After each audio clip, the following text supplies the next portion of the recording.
నేను ఆ విషయం గురించి తెలియదు అని చెప్పానుగా, మరెందుకని మళ్ళీ మళ్ళీ వచ్చి నన్ను ఇబ్బంది పడుతున్నావు? నువ్వు ఇలా అడగడం ఎవరైనా విన్నారంటే నాకే సమస్య. దయచేసి నా పరిస్థితి అర్థం చేసుకుని ఇక్కడి నుంచి వెళ్ళు. నువ్వు నా పరిస్థితిని అర్థం చేసుకో. దయచేసి నందిని ఉన్న చోటుని చెప్పు. నాకు తెలియదని చెప్పిన తర్వాత కూడా నువ్వు నన్ను చాలా టార్చర్ పెడుతున్నావు గంగా. సరే, నువ్వు నాకు నందిని ఉన్న చోటుని చెప్పక్కర్లేదు. నేను చెప్పే విషయాన్ని ఏదోలా నందినికి తెలియజేయి, అది చాలు. దయచేసి. గంగమ్మగారు, అయ్యగారు ఇంట్లో ఉన్న వాళ్ళందరితో ఏదో మాట్లాడాలంటున్నారు. అందరినీ హాల్లోకి రమ్మన్నారు. వెళ్ళండమ్మా. అమ్మయ్యా, ఈవిడ గారి దగ్గర నుంచి నేను తప్పించుకున్నాను.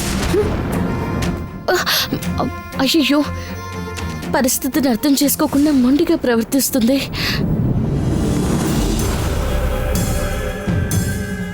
బావా, అందరినీ రమ్మన్నారట.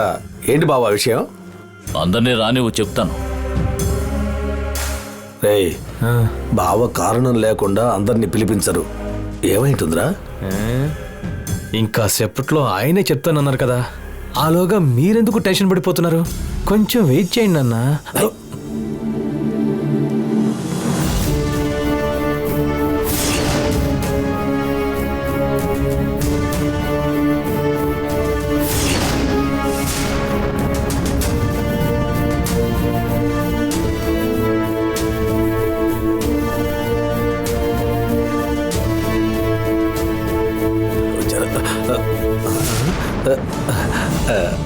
బావా, ఇంట్లో అందరూ వచ్చేశారు. విషయం ఏంటో చెప్పండి బావా. నేను చెప్పేది మీ అందరికీ అసౌకర్యంగా ఉన్నా కూడా నా కోసం ఇవాళ ఒక్కరోజు కాస్త సహకరించాలి. ఏంటన్నయ్య, మీరు మాకు ఇంతగా చెప్పాలా? మీకోసం మేము ఏం చెయ్యమన్నా చేస్తాం. విషయం ఏంటో చెప్పండి. ఈరోజు ఒక్కరోజు మాత్రం మీరందరూ ఈ బంగ్లా వదిలిపెట్టి బయట ఉండాలి.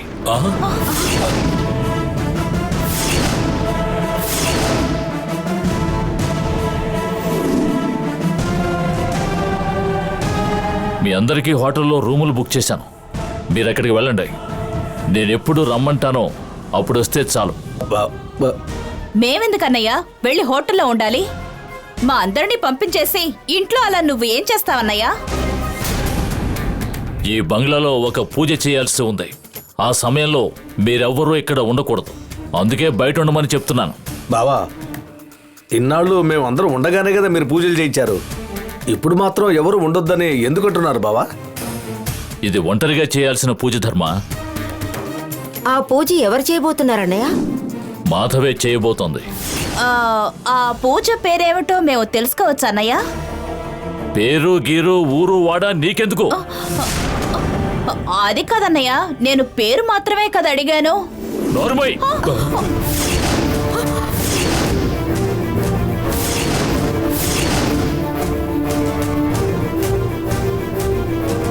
ఇంట్లో ఉన్న మీరందరూ బాగుండటం కోసం నేనెప్పుడైనా ఏ పూజలైనా చేస్తాను. అందులో ఉన్న మంచిని గ్రహించాలే తప్ప ఎవ్వరూ వివరాలు చెప్పమని అడగకూడదు. పూజ చేయడం మన మంచికేనే నాకు తెలుసు అన్నయ్య, కానీ మిమ్మల్ని మాత్రం ఒంటరిగా వదిలి వెళ్ళడమే మాకు భయంగా ఉంది. పూజకి సాయంగా గంగ నాతోనే ఉండబోతోంది. అన్నీ గంగే చూసుకుంటుంది.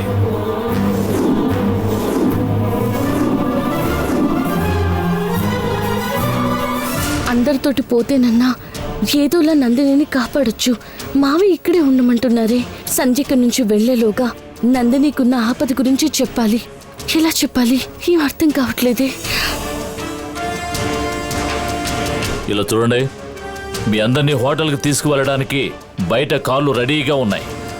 10 నిమిషాల్లో మీరందరూ రెడీ అయ్యి రావాలి. వెళ్ళండి, వెళ్ళండి. బావా, అదేమిటంటే వెళ్ళమని చెప్తున్నాను కదా. సరే బావా, వెళ్ళండి. పదవయ్యా.